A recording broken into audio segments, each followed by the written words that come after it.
मोहतरम असातिज़ा किराम, अस्सलाम वालेकुम। मैं हूँ मुस्लिम मुख्तार, स्नोमैन पब्लिशर्स की जानिब से।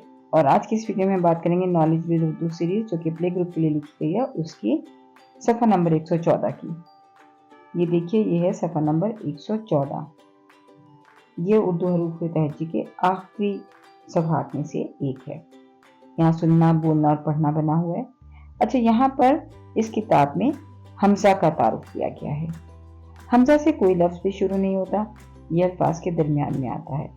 असल में बच्चे जो हैं वो इसको एक अलामत के तौर पे हम बच्चों को बताते हैं कि जहाँ ये इस तरह की अलामत होगी तो वहाँ आप इसको लफ्ज़ को कैसे पढ़ेंगे।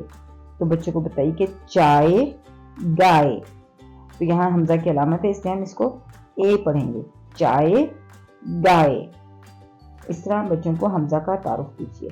हमज़ा से क्योंकि कोई लफ्ज़ शुरू नहीं होता, इसलिए हम इब्तिदाई आवाज़ का तारुफ भी नहीं करवा सकते।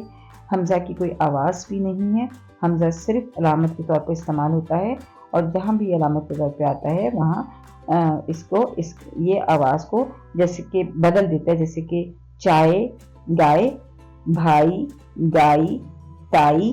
तो इस तरह वो ये की जो आवाज़ है उसको बदल देता है और अलामत के तौर पर इस्तेमाल होता है कि यहाँ आवाज़ बदल जाएगी। तो बच्चों को ये चीज़ समझाइए ताकि बच्चे इस अलामत को पहचान सकें।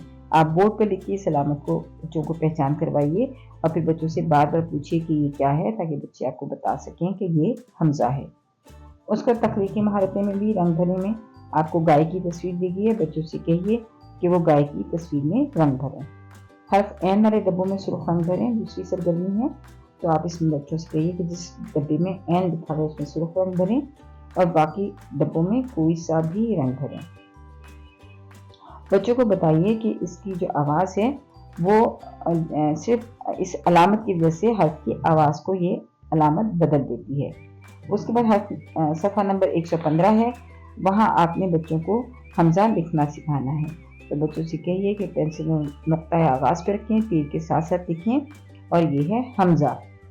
पेंसिल को नुक्ता आगाज़ पर रखें, तीर के साथ साथ लिखें, ये है हमज़ा। तो बच्चों को हमज़ा का नाम बताएं, हमज़ा की पहचान करवाएं। शुक्रिया। बच्चों को हर्फ हमज़ा की दुरुस्त अंदाज से बनावट, नज़्म, छोटे से चांद की छोटी सी तुम गाकर सिखाएं।